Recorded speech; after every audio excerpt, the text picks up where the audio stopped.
3, 2, 1. Here we go!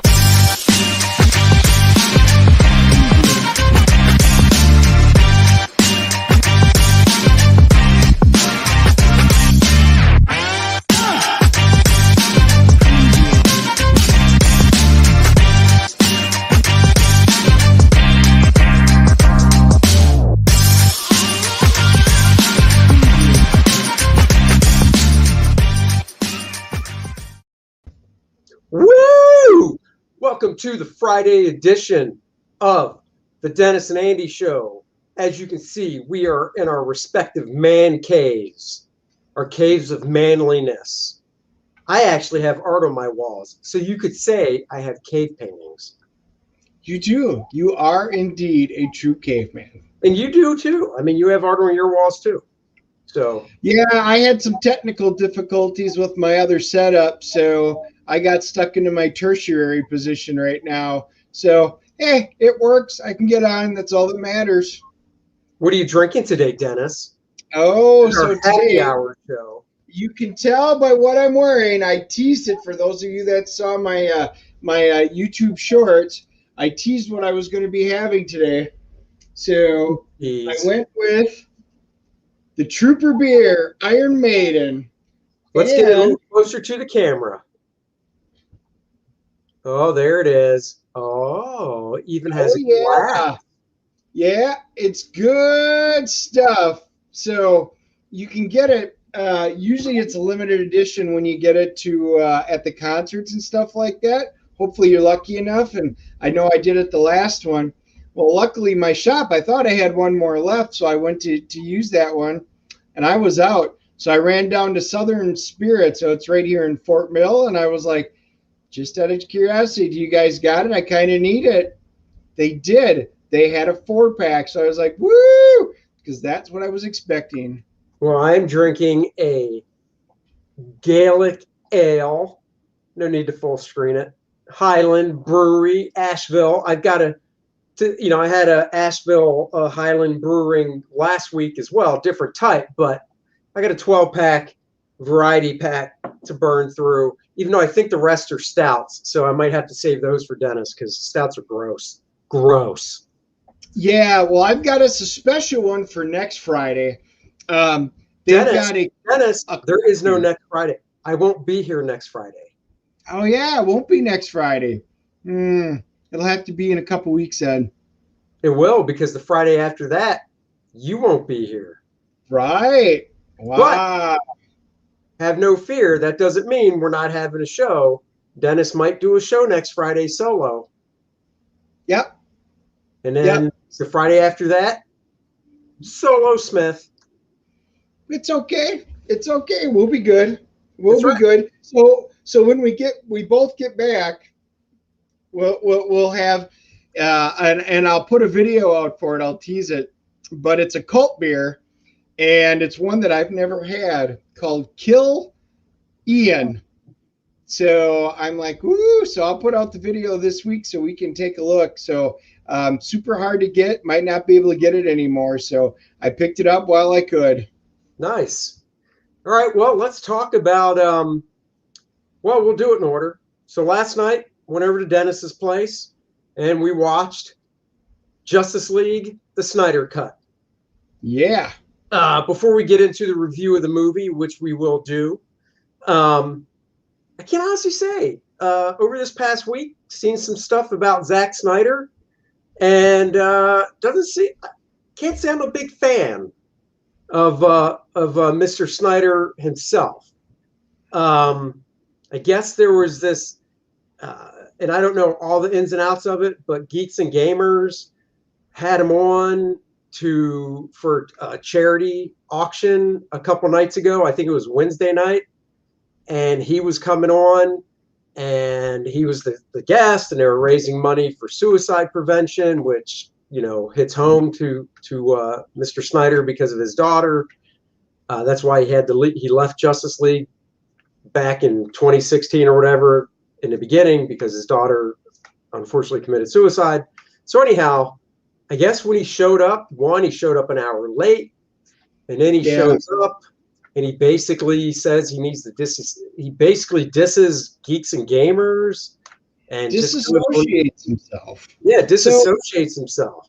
So I watched the videos on it because, you know, that is the reason Warner Brothers basically fired him from once his daughter did the tragedy, she committed suicide, he had obviously go take care of family stuff. Warner Brothers didn't even wait.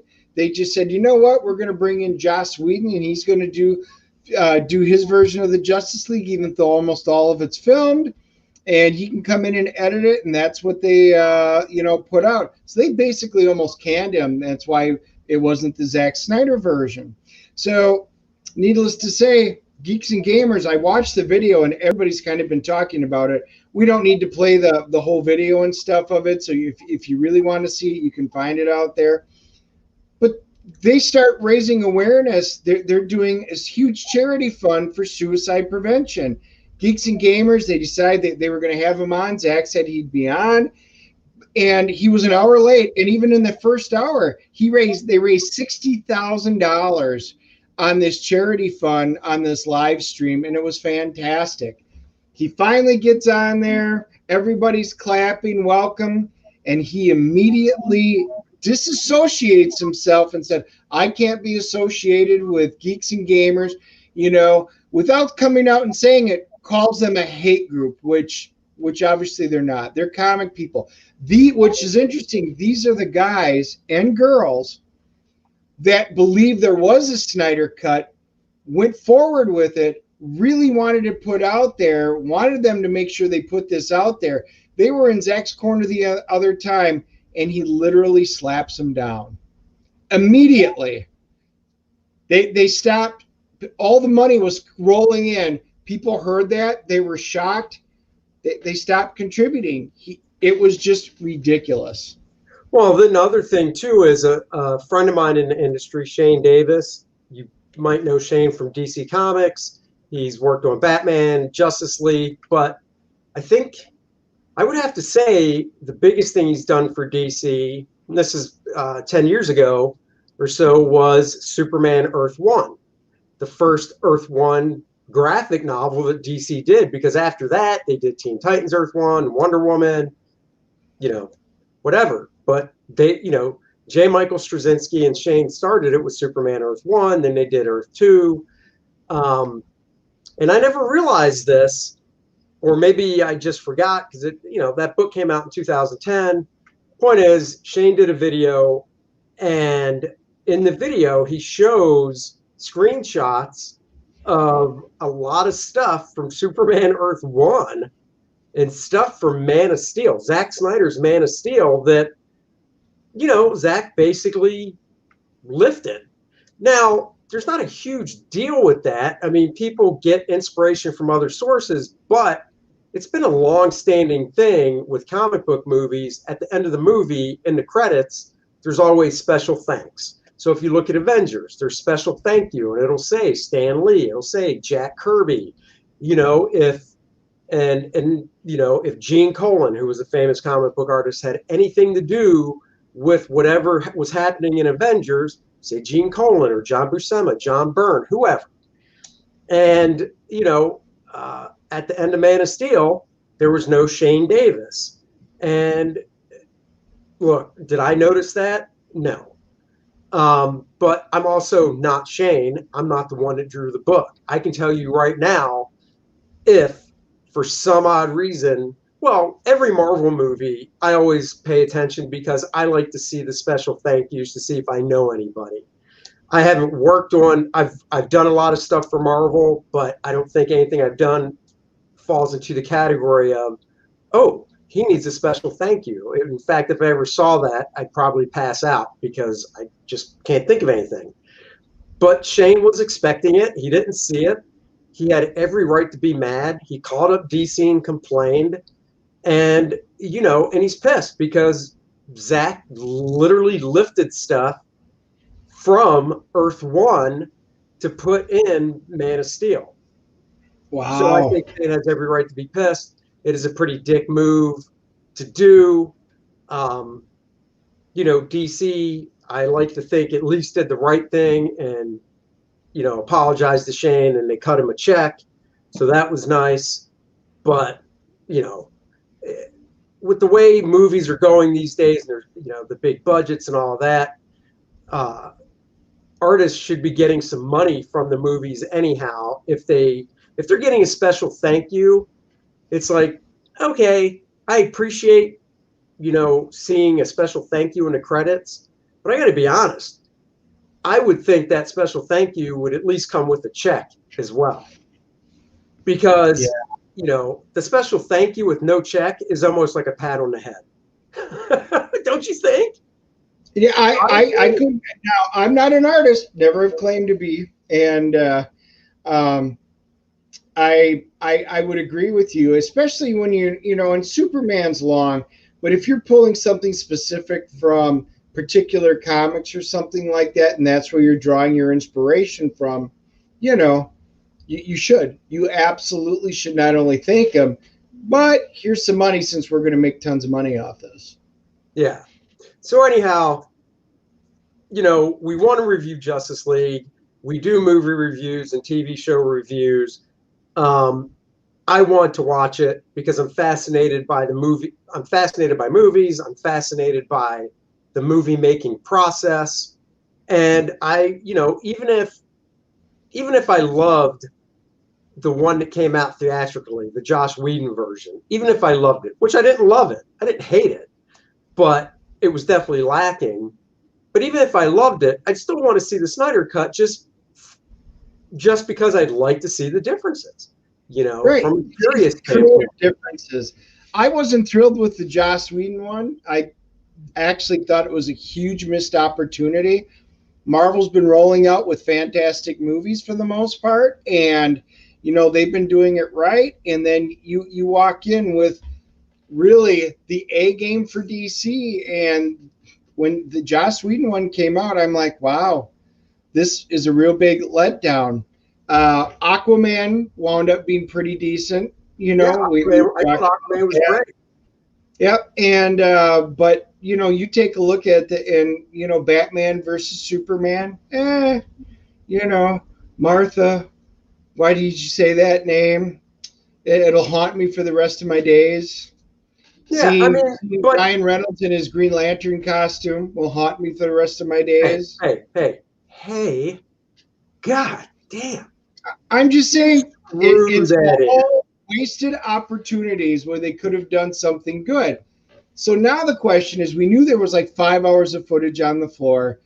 The people from Geeks and Gamers, they were really the force behind because they were calling it a conspiracy theory. There is no Snyder Cut. There's none of this stuff. And they're like, yeah, we've got inside sources that say there were. And they were right. And this came out. So again, thank you, Geeks and Gamers, for being the pushing. And they're not the only ones, but they're one of the forces behind it. Honestly, after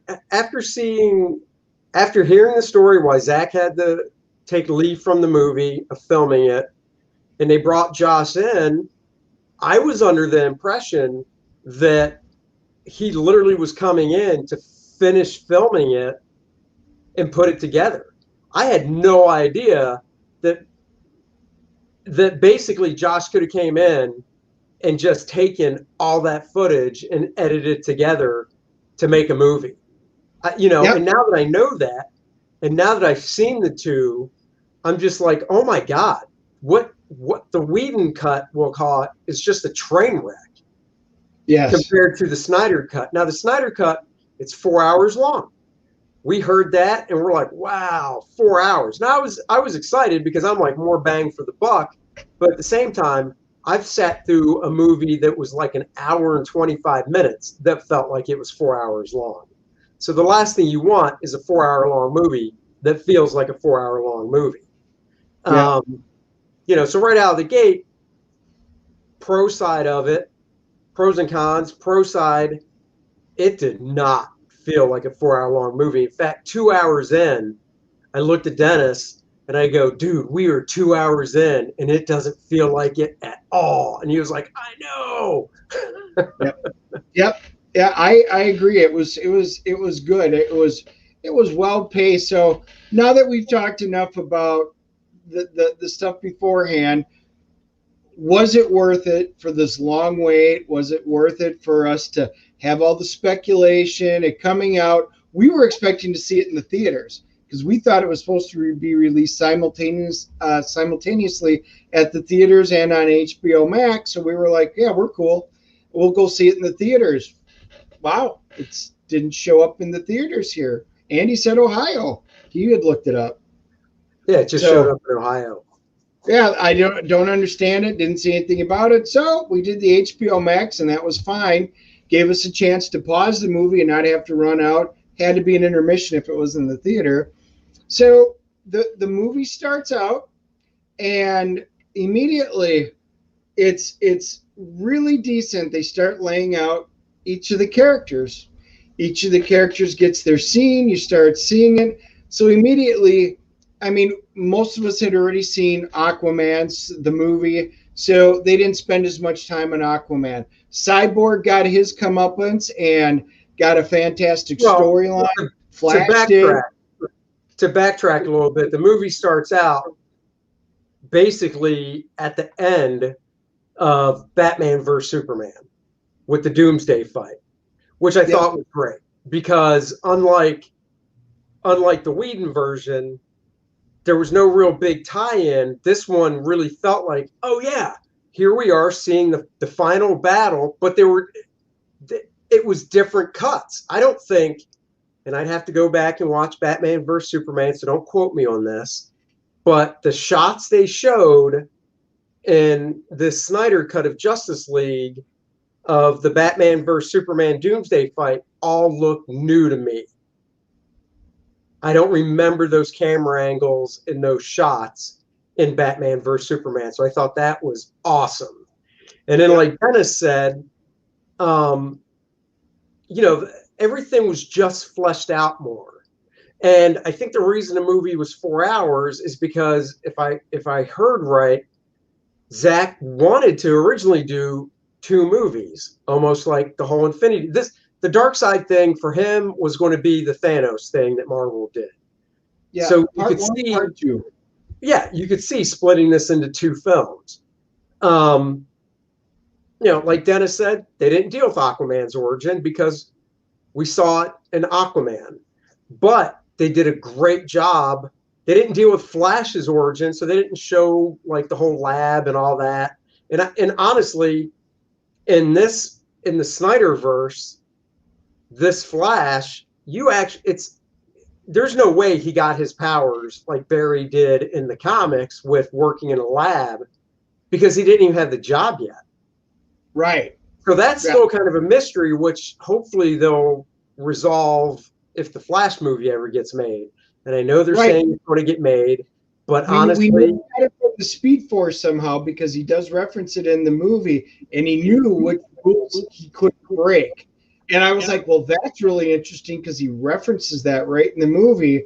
Right. But we don't know where Ezra Miller got it. And but it was I liked him. I had told you during the movie, I was like, I wasn't a huge Ezra Miller fan going into it. I was like, I really do like the CW, I like Grant and stuff like that. And I was like, but I'm like, I don't know. He just, because of Justice League, the Whedon version, I just wasn't that thrilled with him. Loved him in this. Yeah, I thought he was fantastic. The scenes, and I remember seeing some of these scenes, I believe, in one of the first Justice League trailers, which obviously came out before the tragedy that pulled, Zack off the film. But Iris is in it. I don't think that's a big spoiler. So I'm sure that actress is thrilled beyond the stars, and she's like, yes. I made it this time. Iris was in it. I assume she'll be in the Flash movie. They showed Cyborg's origin, so they showed him before the accident. That was great. They didn't need to touch on Wonder Woman's origin because she already had her standalone, so there's no reason to touch on that. Everything was just more played out. They explained everything with the mother boxes pertaining to Darkseid so much better.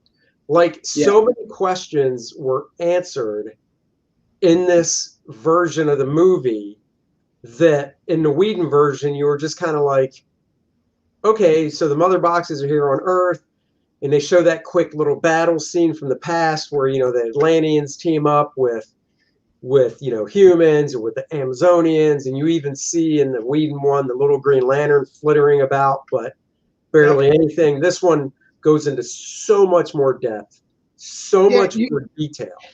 You were trying to figure out why in the first one, you know, first cut, it was like, why are the mother boxes here? I mean, what's the purpose of any of this? Right. It was a typical generic comic book. Open it up, fight, they're here, we have to do this, and okay. But there's no real reasoning behind it.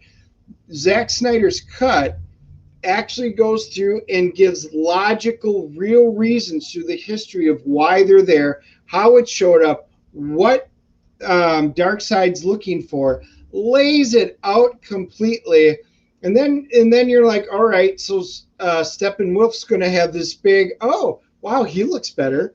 As soon as he showed up, I'm like, wow, they amped up the budget for this apparently. Well, yeah, and I heard that too before, that the Steppenwolf that was in the Whedon cut wasn't really how he wasn't the vision obviously Snyder had. So Steppenwolf looked different, looked cooler. Darkseid looked really badass.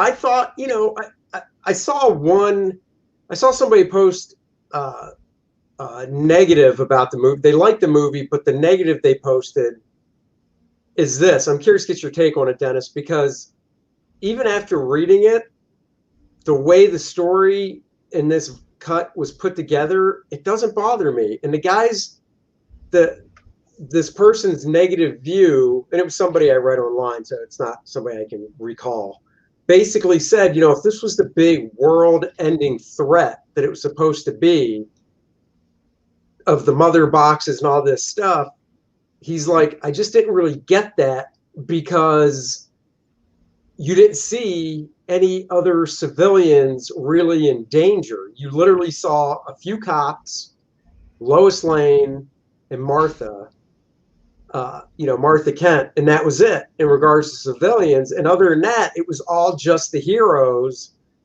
coming together to try to prevent and then ultimately stop the threat. Right.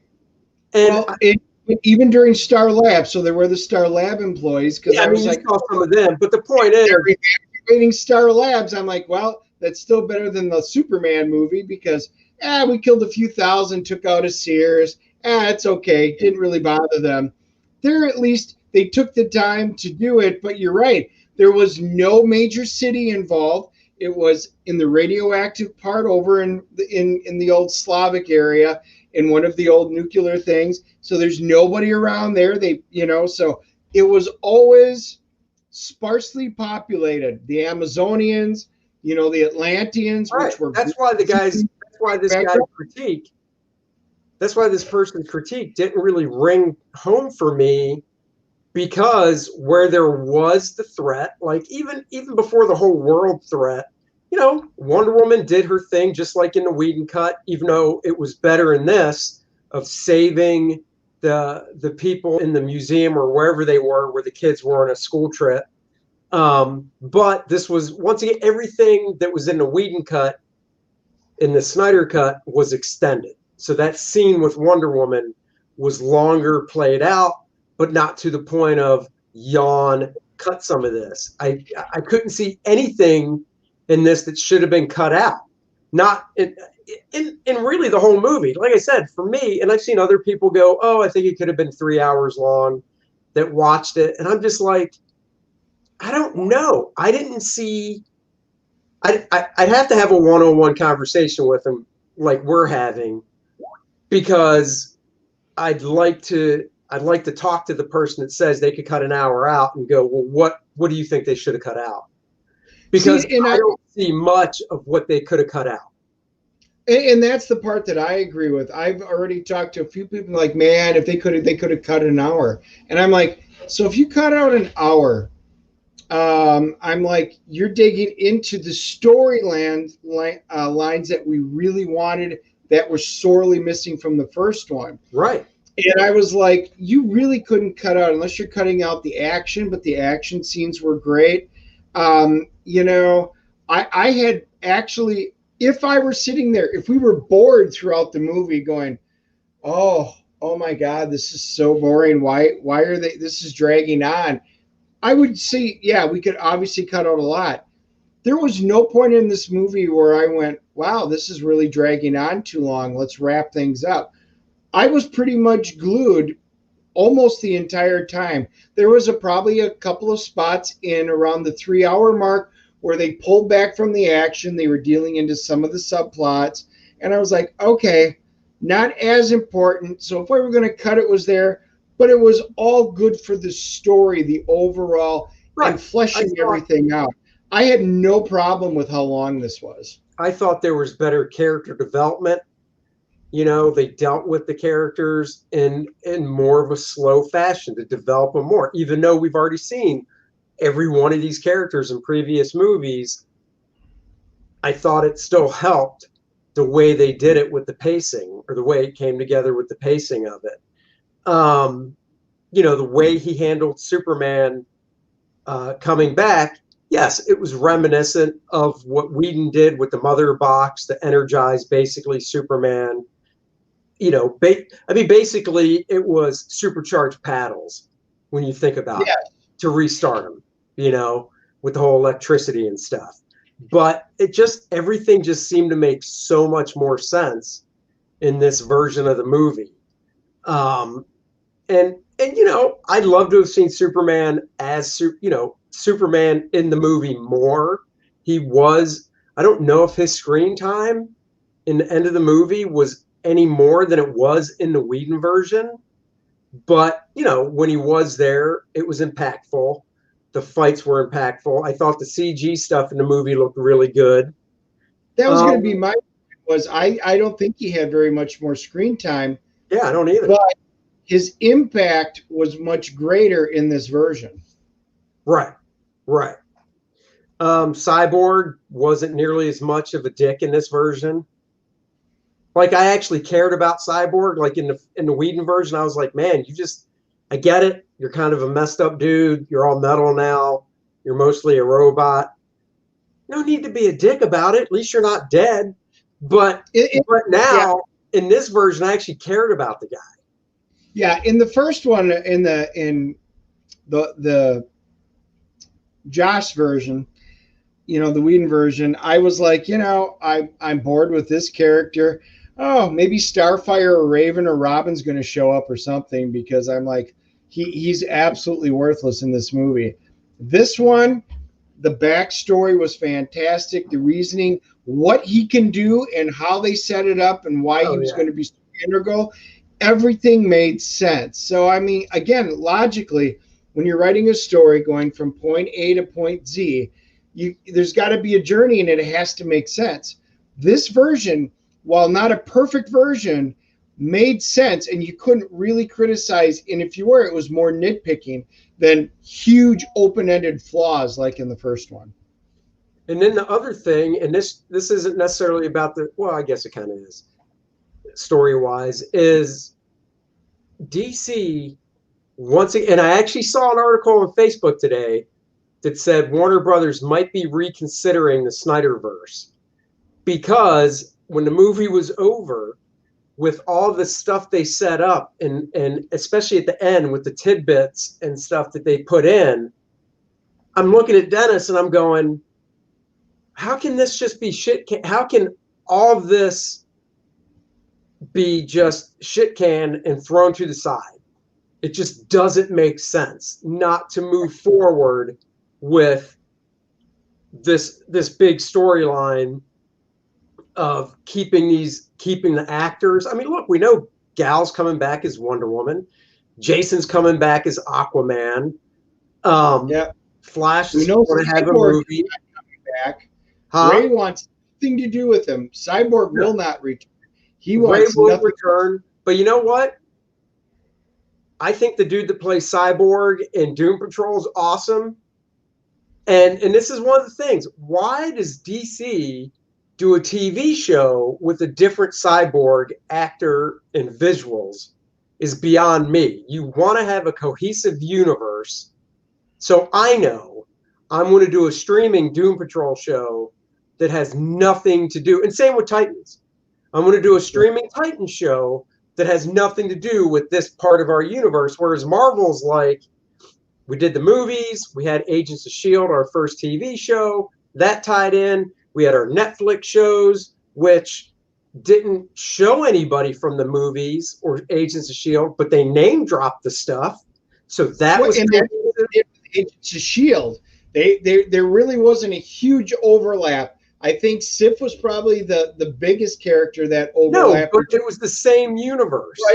Right. And you heard about things, and they mentioned it so that, okay, that makes sense. They did a good job of doing that, even though they were trying to keep them separate. They did enough where you knew what universe you were in, and that here's kind of what was going on, so you knew the time frame. Right. Whereas DC's just like, oh, we got our movie stuff, we got our TV stuff. Yeah, they don't have to coincide. It's like, why not? You're building a DCEU, the DC Entertainment Universe. Why would you have so many separate cogs in the machine instead of trying to build towards something where you could do what Marvel hasn't done yet, which is do something where you bring in the Titans and Doom Patrol and the movie stuff all together. Instead, DC's like, we're going to do a Batman movie with Robert Pattinson that has nothing to do with, Ben Affleck Batman. Well, everybody knows was a Smallville fan. The beginning was interesting. The end of the series was fantastic. Got a little repetitive, just like Supernatural in the middle. But when Tom Welling was flying down at the very last episode and he finally turns into Superman, I was like, oh my God, goosebumps. That is perfect. He fit the part of Superman. And this is when they were coming out with the first movie. I'm like, just pick him up, because he literally would be 100% perfect choice and move him right into the role. But the problem the thing is, there was this stigma, definitely, I believe, in the, 50s, 60s, 70s, 80s, even into the 90s and early 2000s of you're a TV actor, not a movie actor, because look, if they ever brought Green Arrow into the movies, first person I'd ask is Stephen Amell if he wants to come back and do it. Yep. There's no reason I wouldn't go that route, Right. If when they finally do Green Lantern in the movie, and if they're not doing Hal Jordan and they're doing Jon Stewart, great. Nobody's played Jon Stewart. But if they were going to even do a cameo of Hal Jordan, I'd ask Ryan Reynolds if he wants to do it. Seriously, you already said. Ryan, if they ask you, say no. What's that? I says, Ryan, if they ask you, say no. Just go back to Deadpool and we'll be super happy. No. Yes. So DC to me is just missing this great opportunity by not putting it out in theaters, because I think with the limited stuff that is in theaters now, and theaters are finally starting to open back up nationwide, I think this movie would do fantastic, because the next superhero movie isn't until Black Widow, which comes out in May. It's been a year since there's been a superhero movie in the theaters. I think this movie would kick ass in the theaters. I'd go, if they dropped it in the theaters in 2 weeks, I'd go see it in the theaters again. As of now, my daughter and I are going to watch it again tomorrow night on HBO Max. Yep. I will say it this way.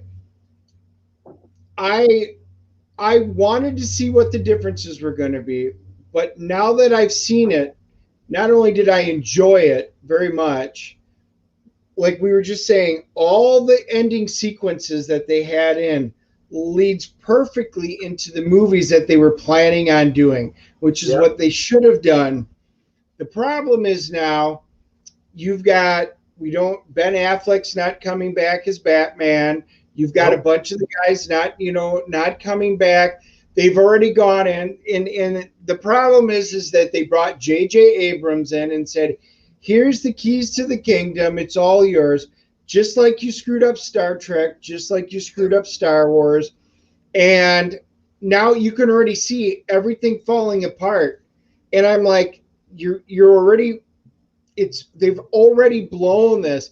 This was such a beautiful setup. If this would have been the version that would have been released in 17 and then 19 as two separate movies, DC and Justice League would be thriving right now. This would be it would be Marvel-esque in what they were doing. It was perfectly set up. We would have great movies on the horizon. It was just so well done. Now we're like, this is what it should have been. We know it's not going to be because Abrams won't keep his fingers out of it.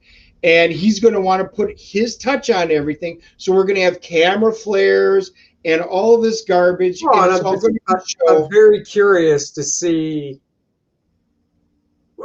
It's just there's no cohesion that I see with DC. They're doing Black Adam, which I'm really looking forward to, obviously because of The Rock. But then they got this other actor playing Hawkman, who, God, his name is escaping me, but he's from this show called Leverage I used to watch.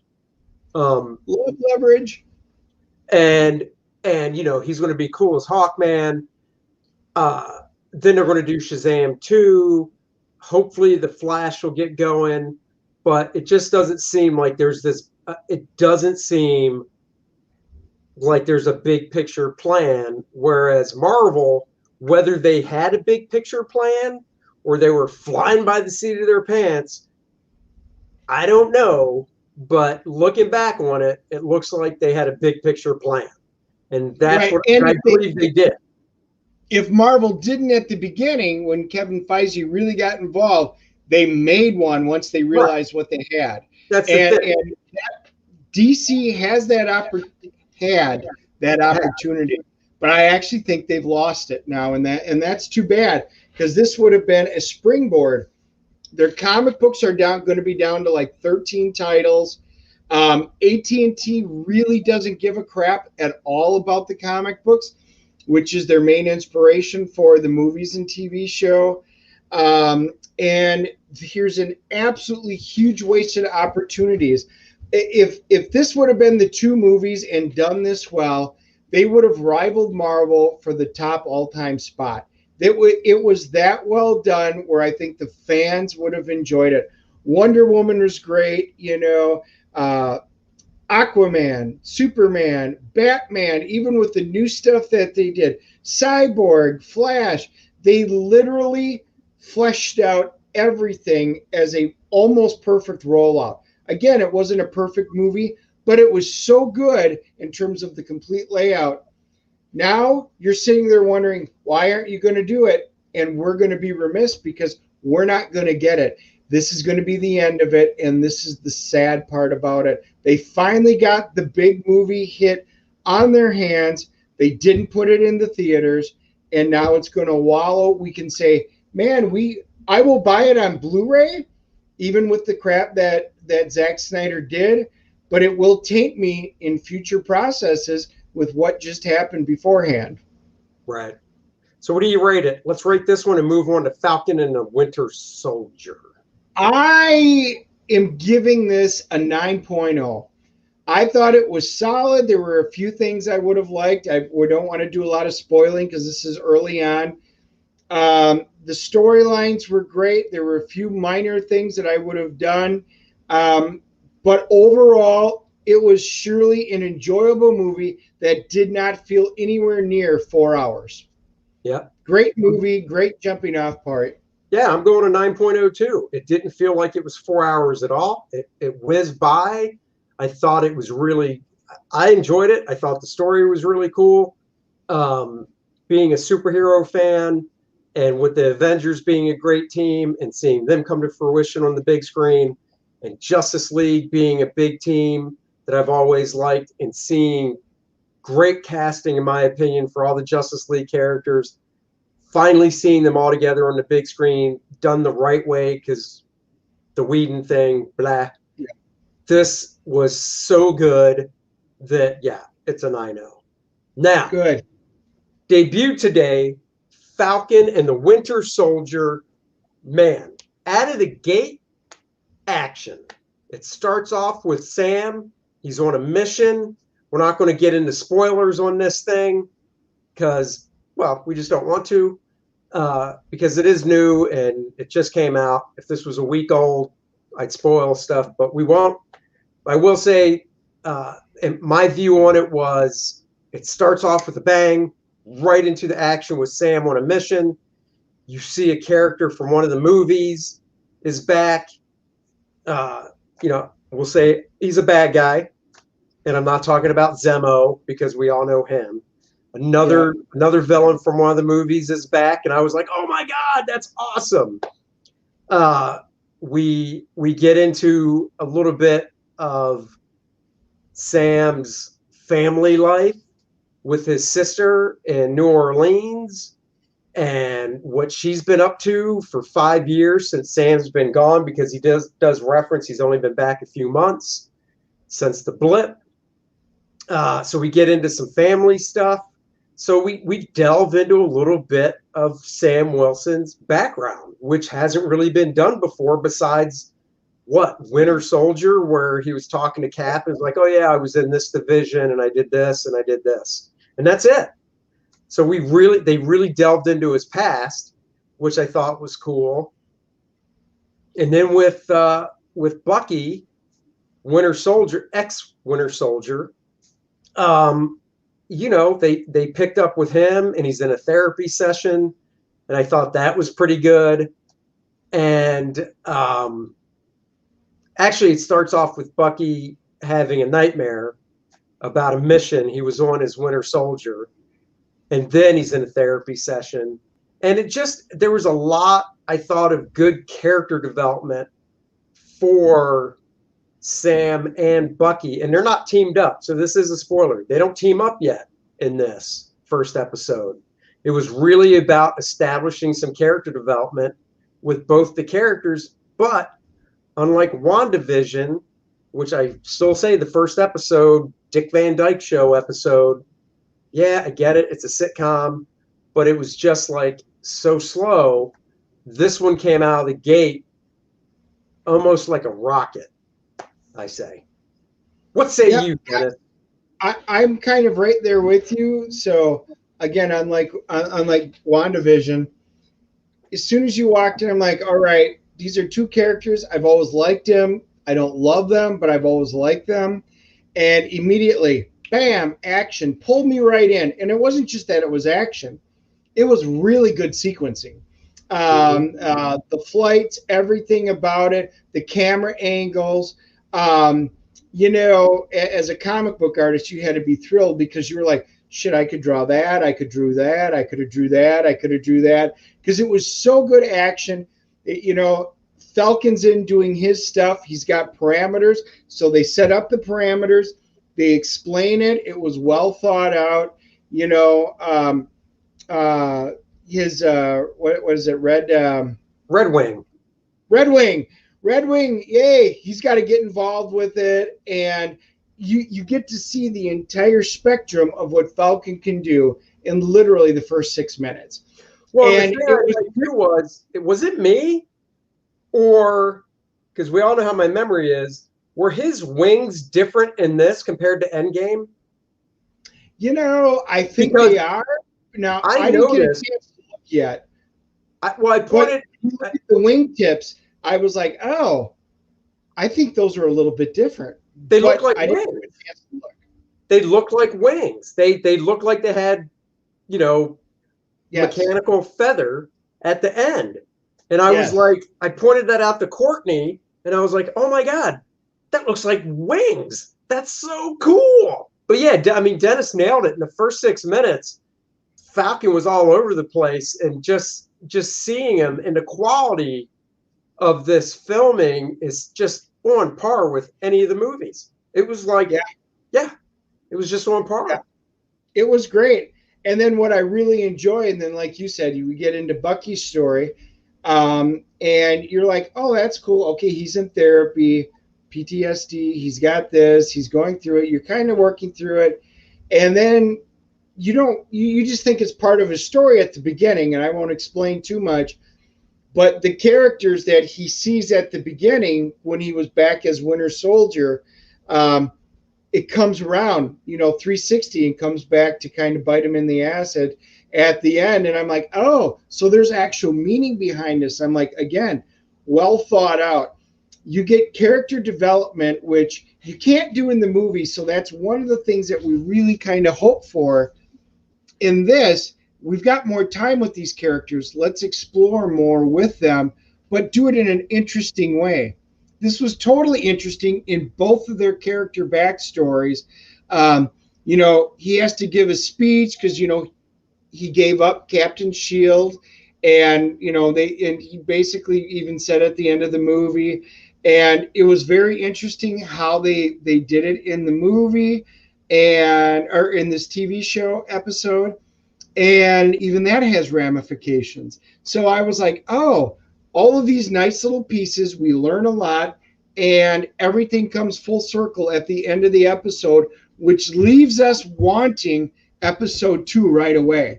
So again, that's the mark of a good show. As soon as it ends, does it immediately bring you in and do you want to see the next episode? The answer is a resounding yes. Yeah, and you know what? I mean, look, he, like you said, he gave up the shield. They want, if he would have kept it, the government would have been right on board saying, you're the new figurehead of Captain America. But Sam's like, no. So he gives it up, and they put it in a display case to put in a museum.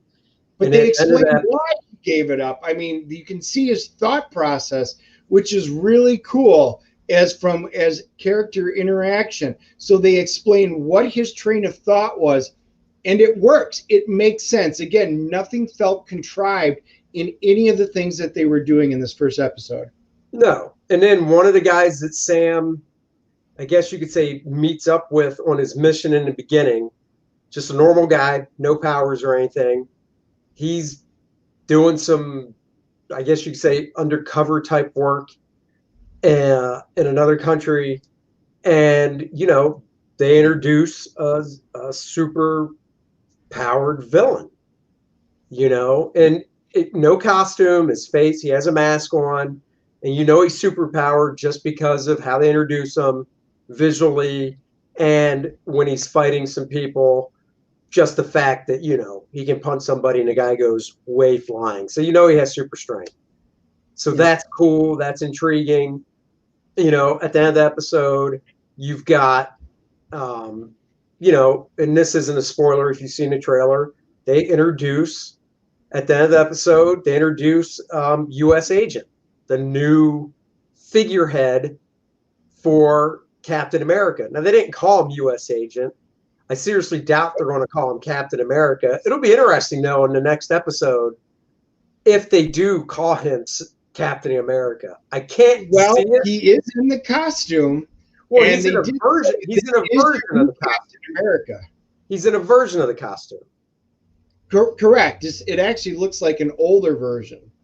But my question is this: is this just some Joe with no powers? So he's literally a figurehead, like they were trying to do with Steve Rogers in First Avenger, where he would just get on stage and do a little song and dance. Because the difference is Steve Rogers had the super soldier serum and could actually kick ass. This guy, I don't know if I'd want to be the figurehead, because if I'm just a normal Joe slapping on a costume and there's some crazies out there that want to take me out, it's not really a good job. Well, there's only 3 options the way I see it. He is just a regular guy who's an actor like kind of guy, and they go, hey, you're going to be the face of Captain America here because we need patriotism. Okay. Or they were like, hey, he was a dude. They gave him a version of the super soldier serum, and he wound up getting some abilities, which would be an interesting twist. Or he was naturally gifted and already had the knack for it, so like you'd be a perfect choice. Don't know. Or is it somebody where, we can control you? I don't know. This will be very interesting to see. Again, it ended perfectly because I was like, damn it, I want the second episode right now. Yep. So we'll have to wait a week. No big deal. I actually got my daughter up at 7 a.m. to watch it before school. I'm going to get her up early next Friday to watch it because we're going out of town for the weekend. So before we leave, I'm going to get her up to watch it. But, on a rating, I got to go a 9.0 on this bad boy as well. It was awesome. Yep. So. Yep. And I was at about a 9.2. I enjoyed it. It laid out everything that I could, because first episodes are usually the worst. There's just so much setup and so much unknown, even though we knew the characters. But the Winter Soldier's backstory, Falcon, his family, their problems, their inner dealings, why they have no money. Hey, been blipped for 5 years, but that doesn't mean anything. There's so much interesting common dynamics. Well, you know what the funny thing is? So good. I actually told this to Courtney, and I don't think it would, I could see after I float this idea by, I could see people going, oh, he's too proud a man to do that. But honestly, you're telling me, so Sam Wilson and his sister runs it was their parents, but it was left to him. It was left to Sam and his sister, Sarah, this fishing boat, basically. And she's looking to sell it. And he's like, nope, I own half of it, just like I own half the house. We'll try to get a bank loan, blah, blah, blah. It's our legacy, whatever. They don't get the bank loan. And my whole thing is, dude, just call up Pepper Potts. She's still running Stark probably. And say, and if she's not, she's loaded. She was married to Tony. And just say, hey, look, this is a situation. Let's set it up like an official loan where we set up monthly. This is why we pay you, blah, blah, blah. It's honestly stuff like that I wish they would just spend a couple minutes to throw out there. Even if Sam goes, no, I won't do it, I'm too proud. At least that nugget was thrown out there because that is such an option that is right effing there. It's right there. Yeah. Well, they did mention Tony's no longer there, how do you guys get paid? Again, it's real world stuff. And I did like the fact that he goes, I know you, and you're trying to figure it out. Oh, Falcon, yeah, you got me. So it should help, right? Yeah, no, not so much. Oh, so my hope is that what you're talking about is what they will pursue later on, because he is proud, and they're establishing that in the first episode. His sister is establishing it because she's willing to let it all go, and he's like, no, this was our legacy. I own half. We need to do this. We need to save it. Why do we need to save it? And you can tell it's pride. It is pride about his heritage. So I think they will deal on it more in upcoming episodes. That would be my gut feeling. I hope so. So anyhow, yeah, that's it. That's our review of it. Let us know what you guys think. We're going to end with me pimping a little bit because I'm a pimp, yo. I'm a pimp, yo. So First Man is in demand on Indiegogo. It is my 64-page graphic novel telling the story of Luke Henry, who is imbued with this essence, this power from another world. But little does he know that Monarch is coming to collect, and he wants it back for himself. And Penumbra has a special tie to the essence. 64-page graphic novel, harkening back to the great Silver Age of comic books. Fun action adventure. The great news is this book right here will be from the printer at my house tomorrow. So for all you backers, guess what? The book is going to be shipping out starting next week. For anybody that hasn't got it, get on it because it'll be in your hands soon. And I would love it if you got involved. I will be doing a volume 2, 64 pages of fun, square bound. Grab that. I also have the program book from the printer already in-house. boom, 40 pages of behind the scenes making of First Man. Dennis, lucky guy, already has his because he backed it and he was here. So he got half the order. And saying, if you watched our Wednesday episode, you got to see it. That's right. He got half his order fulfilled. Once the books come in, he'll get the other half. You got the nice center spread poster that you could undo the staples and pull out. There's layouts and sketches behind the scenes stuff in it. So definitely check this out. Grab that up as well. I'm very proud of this book. And that is it. That's my pitch for my graphic novel, First Man, superhero fun and action adventure, making comics fun again, making them fun again. Yep. And I got to, like I said, I looked through the program guide and everything like that, and it looks really awesome. You guys can go back to our Wednesday episode and look at it. Andy, who do we got on Monday? On Monday, we have creator Patrick Thomas Parnell. He is known for why am I blanking? Hold on, I'm going to show you because I don't want to mess it up. So give me a second as I pop it in. Because Mondays typically our interview Monday. So we usually have somebody lined up for our Monday shows that we can talk to the creators. Wednesdays usually new comics with our fun stuff that we do. And then Fridays winds up being our grab bag plus our TV show day. He is the creator of Johnny Phantasm, which is on Indiegogo. And then he has a new project coming out. And that's what we're going to talk to him about on Monday called Ultra Star. So join us Monday at 7 p.m. as we talk to Patrick Thomas Parnell about his work and his career. And like Dennis said, Wednesday's comic book stuff, comic book reviews. And next Friday, Dennis is flying solo.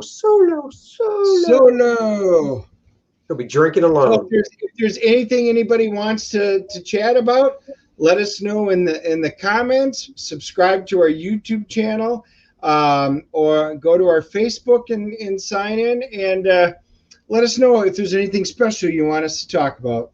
That's right. So until Monday, everybody have a great weekend, and we'll catch you guys on Monday. Bye, everybody.